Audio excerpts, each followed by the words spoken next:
오늘 본문에서 사도 바울은 인륜 관계에서 가장 기본이 되는 도리를 언급하고 있습니다. 그것은 부모 자식 간의 도리입니다. 먼저 1절부터 3절을 다시 봅니다. 자녀들아, 주 안에서 너희 부모에게 순종하라. 이것이 옳으니라. 내 아버지와 어머니를 공경하라. 이것은 약속이 있는 첫 계명이니 이로써 내가 잘되고 땅에서 장수하리라. 여기서 사도 바울은 먼저 자녀들이 부모에게 순종할 것을 말합니다. 그것이 옳은 일이라고 합니다.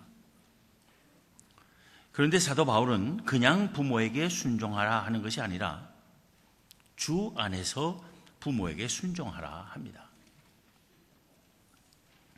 주 안에서 부모에게 순종한다는 것은 무슨 뜻이겠습니까? 부모에게 순종하는 것이 주님께 순종하는 것에 우선할 수는 없다는 뜻입니다. 주님께 순종하는 한에서 부모에게 순종해야 한다는 것입니다. 부모에게 순종하느라고 하나님께 불순종해서는 안 된다는 것입니다. 이 말은 뒤집어 말하면 부모들은 자기 자녀들에게 하나님께 불순종이 되는 일을 명하거나 요구해서는 안 된다는 것입니다. 사도 바울은 부모에게 순종하라 하는 데서 그치지 않고 아버지와 어머니를 공경하라 합니다.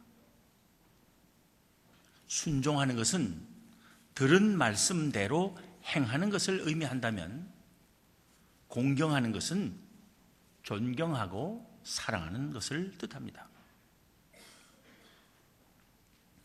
부모의 돌봄 아래에 있는 어린아이일 때에는 부모에게 무조건 순종해야 할 것입니다. 그러나 장성해서 자기 책임하에 삶을 살아가게 되면 될수록 연로하신 부모에게 무조건 순종하는 일의 절대성은 점점 약해질 수 있습니다. 그러나 부모를 공경하는 것은 평생 변할 수 없는 도리입니다. 10계명에 내 부모에게 순종하라 하는 계명은 없어도 내 부모를 공경하라는 계명이 있는 것입니다. 따라서 하나님의 백성은 부모 공경에 있어서 그 어떤 사람들보다도 모범이 되어야 할 것입니다. 사도 바울은 부모에게 순종하라 하면서는 이것이 옳으니라 고만 말하고 있지만 아버지와 어머니를 공경하라 하면서는 이것은 약속이 있는 첫 계명이니 이로써 내가 잘되고 땅에서 장수하리라고 말합니다. 효도는 이렇게 자기 자신을 복되게 하는 일입니다. 부모는 자녀들에게서 순종과 공경을 받아야 하지만 그것이 거저되는 일은 아닙니다. 부모에게도 자녀들을 향한 책임이 있고 자녀들에게서 순종과 공경을 받는 방법이 있는 것입니다. 사도 바울이 말합니다. 본문 4절입니다. 또 아비들아, 너희 자녀를 노엽게 하지 말고 오직 주의 교훈과 훈계로 양육하라. 사도 바울은 우선 자녀들을 노엽게 하지 말라고 합니다. 자녀들을 노엽게 하지 않기 위해서는 그들을 인격적인 존재로 인정하고 그들의 생각과 감정을 존중할 줄 알아야 할 것입니다.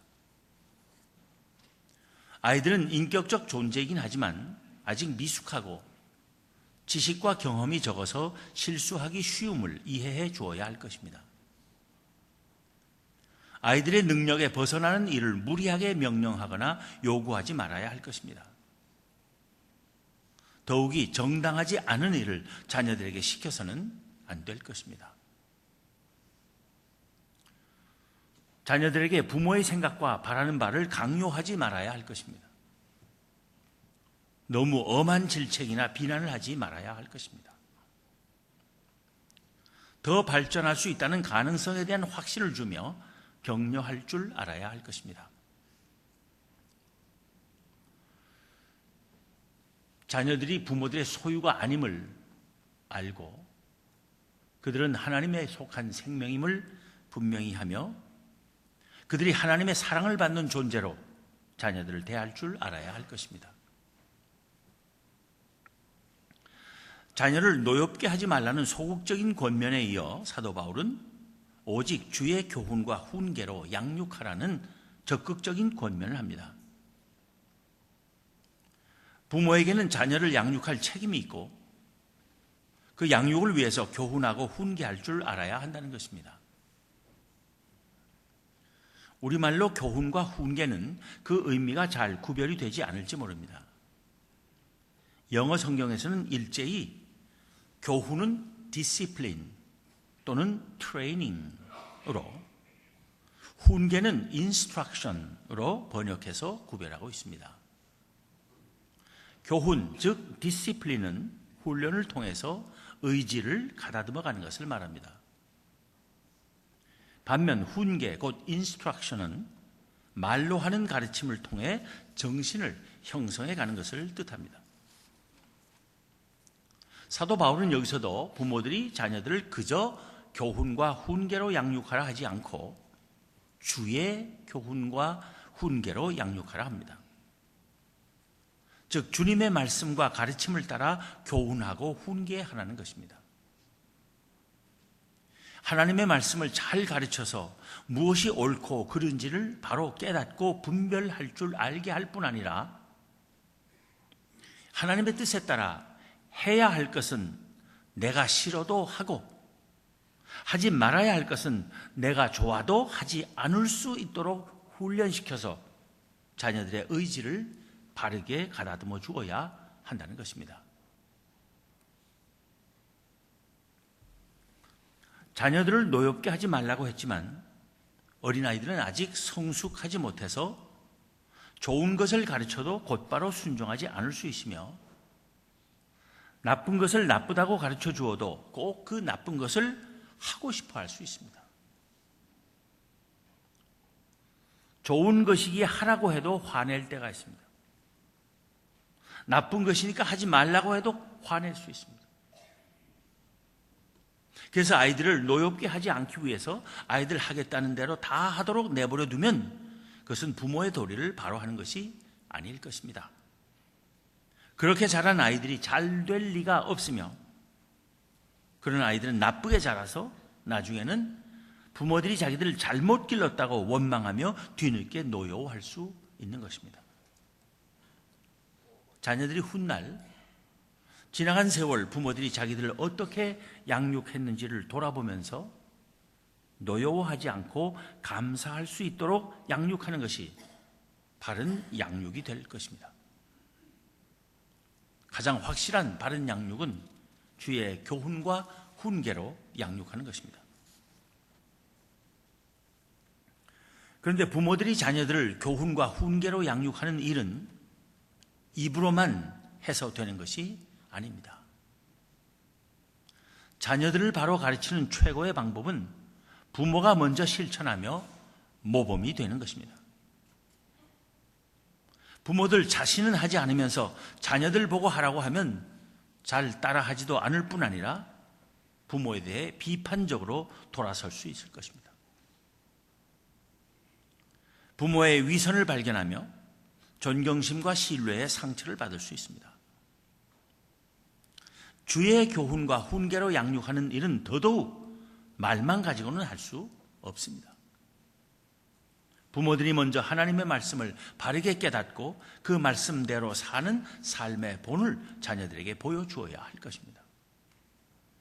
그래야 자녀들이 자발적으로 부모에게 순종하며 그들을 공경할 수 있을 것입니다. 그것이 진정 자녀를 노엽게 하지 않으며 주의 훈계와 교훈으로 양육하는 최선의 길이라는 것입니다. 지금 우리나라는 세월호 침몰 사고로 말미암아 발생한 302명의 희생자 때문에 온 국민이 분노로 들끓음과 동시에 깊은 자성을 하고 있습니다. 많은 희생자들이 어린 학생들이라는 사실이 더욱더 우리를 아프게 하며 우리 스스로의 가슴을 치지 않을 수 없게 합니다. 1차적인 비난이 세월호의 선장과 선원들과 해양경찰대 관계자들, 선박회사의 운영진들, 그 모 기업의 경영진들, 관계 공무원들과 해양수산부를 비롯한 정부와 정치권에 쏟아지고 있지만 돌이켜보면 그들에게만 비난을 퍼부을 수는 없는 것입니다. 이번 사건과 관련해서 지금까지 알려진 불법과 비리와 부패와 부정한 유착 관계와 무책임한 관리 감독 소홀 등이 사실은 오랜 세월 축적되어 온 것이고 우리 국민의 일반적인 삶의 방식이 그런 비상식적이고 비정상적인 모습을 묵인해 온 것이라고 말하지 않을 수 없습니다. 국민 한 사람 한 사람이 나라의 법을 어기고 사회 질서를 깨뜨리는 크고 작은 일들이 쌓이다 보니 오늘날 이 부끄러운 우리의 자화상을 만들어낸 것이 아니고 무엇이겠습니까? 그 결과 수많은 어린 학생들의 죽음을 불러온 것 아니겠습니까? 아무리 작은 탈법이나 편법이나 뇌물 수수라 할지라도 그런 일들을 단 한 번이라도 자행한 적이 있는 사람이라면 또 자기 자신은 그런 일을 하지 않았다 하더라도 남이 하는 것을 보고 못 본 척 한 사람이라면 모두 이번 참사의 책임을 느껴야 할 것입니다. 이번 참사가 여실히 보여준 것이 무엇입니까? 우리나라가 겉으로는 그 어느 나라보다 짧은 기간에 놀라운 발전을 이루었지만 속으로는 기본이 없거나 허술한 나라라는 사실입니다. 이제는 기본으로 되돌아갈 때입니다. 우리 그리스도인들이 앞장서서 기본으로 돌아가야 하겠습니다. 우리에게 신앙의 기본을 가르쳐 주는 것들이 있습니다. 십계명과 주기도문과 사도신경 같은 것입니다. 그 중에서 십계명은 우리 인간 사회가 바르게 설 수 있기 위한 인간관계의 기본적 도리를 가르쳐 주고 있습니다. 제5계명부터 제10계명까지입니다. 내 부모를 공경하라, 살인하지 말라, 간음하지 말라, 도둑질하지 말라, 내 이웃에 대하여 거짓 증거하지 말라, 내 이웃의 집을 탐내지 말라는 계명들입니다. 이 계명들만 잘 지켜도 우리 사회는 안전하고 정의롭고 복된 사회가 될 수 있습니다. 그런데 예수님께서는 이 모든 계명을 내 이웃을 내 자신같이 사랑하라는 하나의 계명으로 요약해 주셨습니다. 이웃 사랑을 하나님을 사랑하는 것만큼 중요하다고 가르치신 것입니다. 우리의 신앙에 있어서 기본 중의 기본은 사랑인 것입니다. 우리 사회가 변화하기 위해서도 우리가 가장 먼저 회복할 것은 이웃에 대한 사랑입니다. 내 이웃을 내 자신과 같이 사랑하라. 이번 세월호 참사의 원인이 무엇입니까? 법과 규정을 안 지킨 것입니다. 하나에서 10까지 철저히 안 지켰습니다. 너나 할 것 없이 안 지켰습니다. 돈과 출세와 권력과 명예를 사랑했지 사람을 사랑하고 생명을 소중히 여길 줄 몰랐던 것입니다. 그러니 그 탐욕을 채우기 위하여 수단 방법을 가리지 않고 온갖 부정과 불법을 저지른 것입니다. 다른 이들의 부모를 내 부모처럼 사랑하는 마음이 있었으면 그렇게 했겠습니까? 다른 이의 자녀들을 내 자녀처럼 사랑했다면 그런 몹쓸 짓을 할 수 있었겠습니까?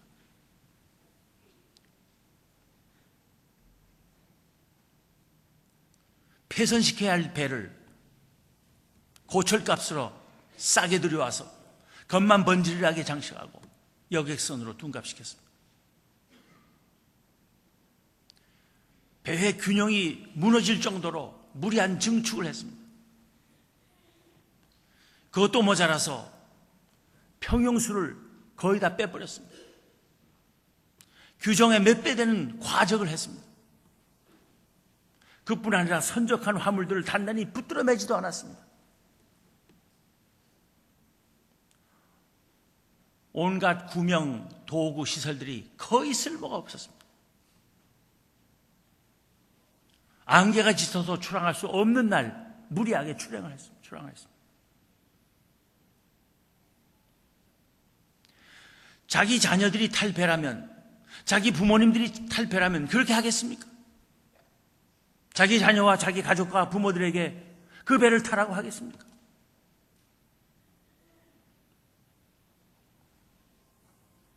이웃을 자신같이 사랑하는 마음이 전혀 없는 사람들이 있습니다.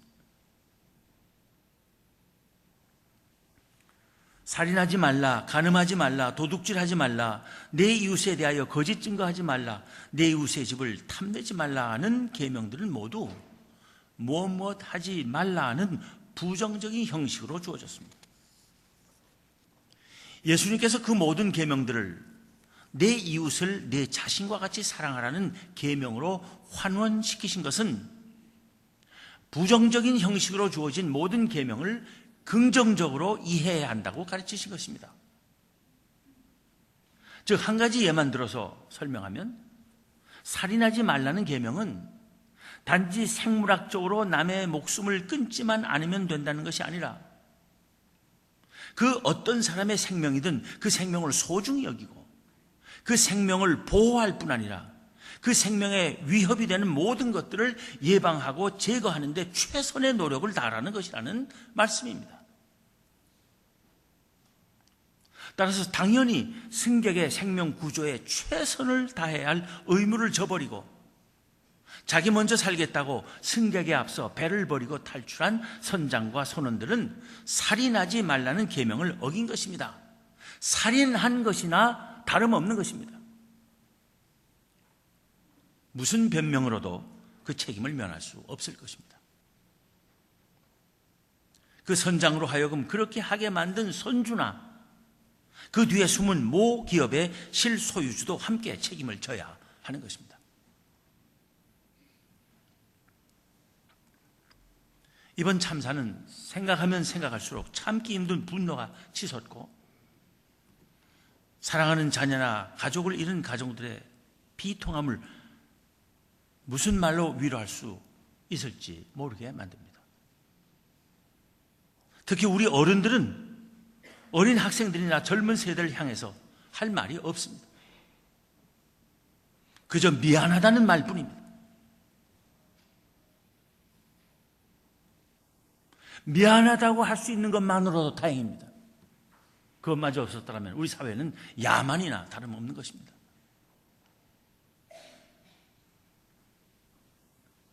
그러나 우리는 언제까지나 분노와 애도와 집단 우울증에만 빠져 있을 수는 없습니다. 이제는 일어나야 합니다. 새로워져야 합니다. 반드시 거듭나야 합니다. 우리의 어리석음과 정직하게 살지 못했음을 처절히 반성하고 이 나라가 완전히 변화되는 계기로 삼아야 할 것입니다. 우리를 향해 비아냥거리던 나라들이 다시 우리를 경이로운 나라로 바라볼 수 있게 만들어야 할 것입니다. 그것은 우리 모두의 사명입니다. 그러기 위해서 기본을 다시 다지는 우리가 되어야 하겠습니다. 이번 참사는 우리 어른들이 만든 참으로 부끄러운 자화상을 드러낸 사건이지만 그 속에서도 눈물겹고 감동적인 미담들이 많이 있습니다. 학생들을 구하고자 끝까지 애쓰다 자신의 생명을 구하지 못한 선생님들도 있고, 승객이 우선이고 승무원은 제일 마지막이라며 끝까지 학생들을 구조하다가 목숨을 잃은 젊은 여승무원도 있습니다. 그런 이들이 있기에 우리가 결코 좌절하거나 자학할 필요는 없습니다.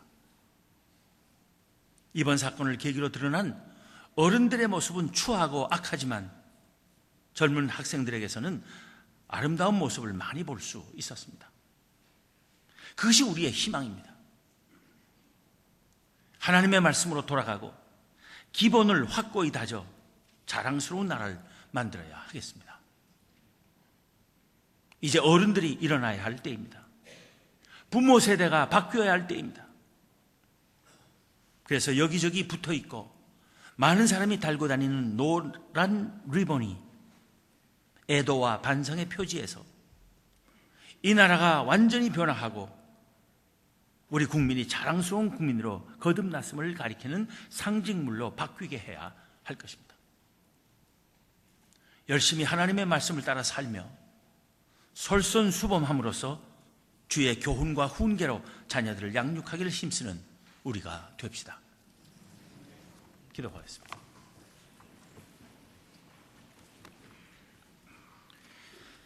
하나님, 어버이 주일을 맞아서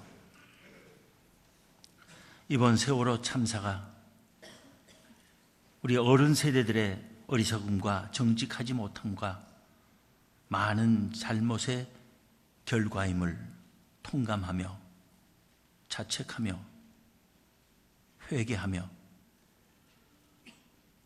저희들 자신을 비롯해서 국민 전체가 이제는 정말로 달라지기를 소망하며 다짐할 수 있도록 인도하심을 감사합니다.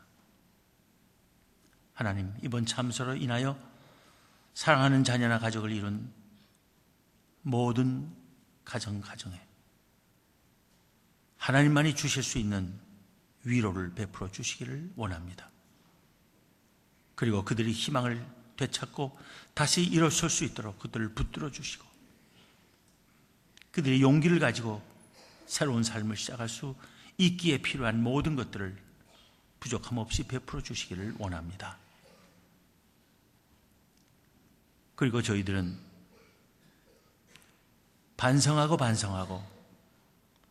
뼛속까지 또 반성하며 거듭나게 하여 주시기를 원합니다.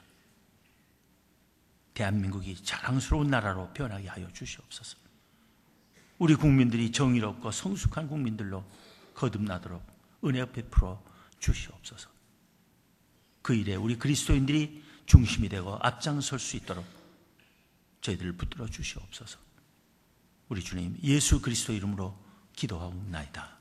아멘.